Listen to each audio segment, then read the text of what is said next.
انسان اور موت ایک اٹل حقیقت ہے۔ قال اللہ تعالی کل نفس ذائقۃ الموت ثم الینا ترجعون۔ اللہ تعالی نے فرمایا ہر جان موت کو چکھنے والی ہے، پھر تم ہماری ہی طرف لوٹائے جاؤ گے۔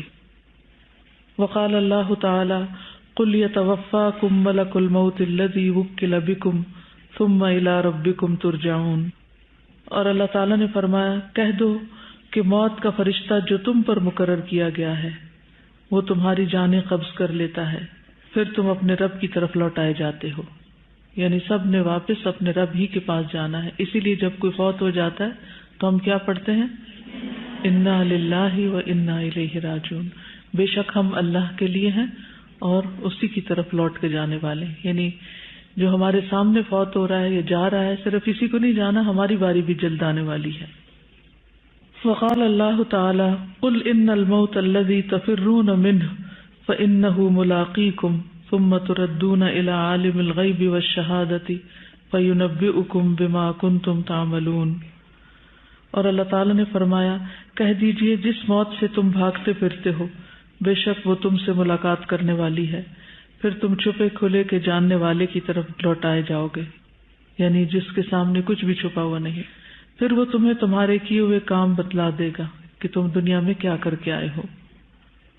تو گویا جو کچھ ہم کرتے ہیں وہ ہمارے سامنے آنے والا ہے، چاہے لوگوں سے چھپ کے کرتے ہیں یا سامنے کرتے ہیں۔ ہمارا اعمال نامہ اور اس کا ریکارڈ تیار ہو رہا ہے ہمارے ہی سامنے لائے جانے کے لیے۔ موت سے بچنے والا کوئی بھی نہیں۔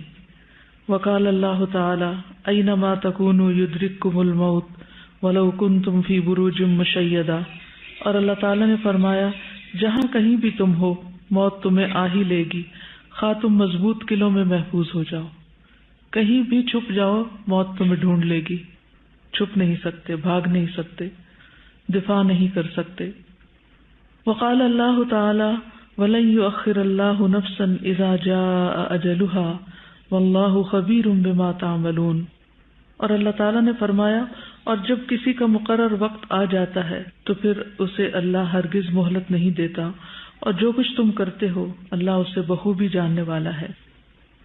سیدنا انس سے روایت ہے، وہ کہتے ہیں کہ جب رسول اللہ صلی اللہ علیہ وسلم نے موت کی شدت محسوس کی، فاطمہ رضی اللہ تعالی عنہا کہنے لگی ہائے تکلیف۔ رسول اللہ صلی اللہ علیہ وسلم نے فرمایا اے میری بیٹی، بے شک تمہارے باپ پر وہ وقت آ گیا ہے جس سے اللہ تعالیٰ کسی کو بھی چھوڑنے والا نہیں، قیامت کے دن کی ملاقات کے لیے۔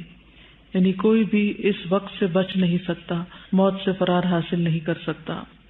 موت انسان کو گھیرے ہوئے ہے۔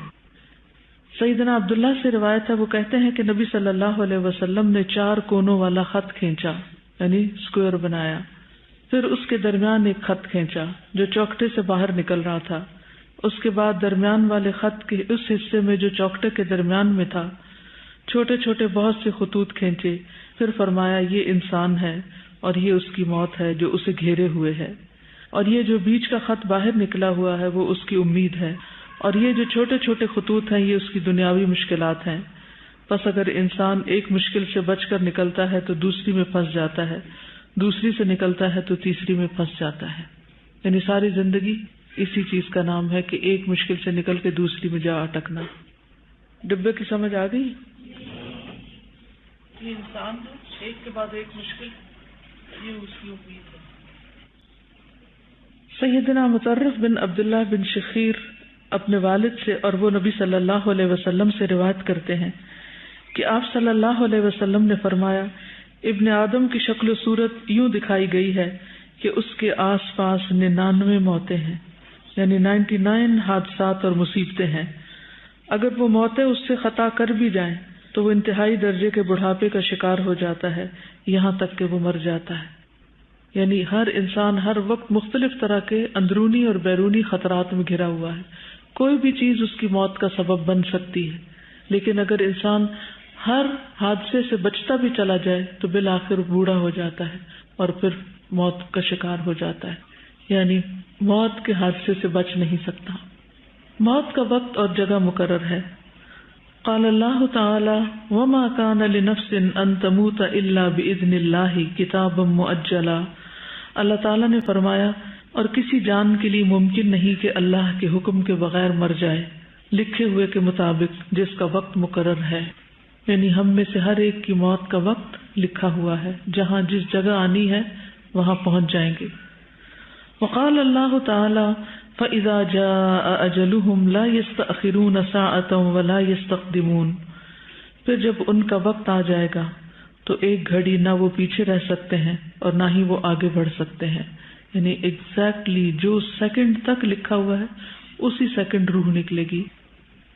سیدنا مطر بن اقامس سے روایت ہے، وہ کہتے ہیں کہ رسول اللہ صلی اللہ علیہ وسلم نے فرمایا، جب کسی خاص جگہ میں کسی کو موت دینے کا فیصلہ کر دیا جاتا ہے، یعنی کسی خاص شہر، علاقے یا جگہ میں، تو وہ اس کے لیے محبوب بنا دی جاتی ہے، انسان کا دل اس طرف کھنچنے لگتا ہے اور وہاں اس کی کوئی ضرورت پیدا کر دی جاتی ہے، تو انسان اس ضرورت کو پوری کرنے کے لیے وہاں جاتا ہے اور وہاں جا کر فوت ہو جاتا ہے۔ پردیس میں وفات کا اجر۔ سیدنا عبداللہ ابن عمرو سے روایت ہے کہ انہوں نے کہا، مدینہ میں ایک آدمی فوت ہو گیا، اس کی ولادت بھی مدینہ میں ہوئی تھی۔ نبی صلی اللہ علیہ وسلم نے اس کا جنازہ پڑھایا تو فرمایا، کاش وہ اپنے مقام پیدائش کے سوا کسی اور مقام پر فوت ہوتا۔ لوگوں میں سے ہر ایک شخص نے کہا، اے اللہ کے رسول، یہ کیوں؟ آپ نے فرمایا، کیونکہ آدمی جب اپنی پیدائش کی جگہ کے علاوہ کسی اور مقام پر فوت ہوتا ہے تو اس کے لیے مقام پیدائش سے مقام وفات تک پیمائش کر کے اتنی جگہ جنت میں دی جاتی ہے۔ موت کسی کی بھی ہو گھبرا دینے والی ہے، نیک سے نیک انسان بھی ہو، لیکن موت کی ایک گھبراہٹ ہے۔ سیدنا ابو ہریرہ سے روایت ہے کہ رسول اللہ صلی اللہ علیہ وسلم کے پاس سے ایک یہودی کا جنازہ گزرا تو آپ صلی اللہ علیہ وسلم کھڑے ہو گئے۔ آپ صلی اللہ علیہ وسلم سے کہا گیا، یا رسول اللہ، یہ تو ایک یہودی کا جنازہ ہے، تو آپ نے فرمایا، یقیناً موت کی ایک گھبراہٹ ہوتی ہے۔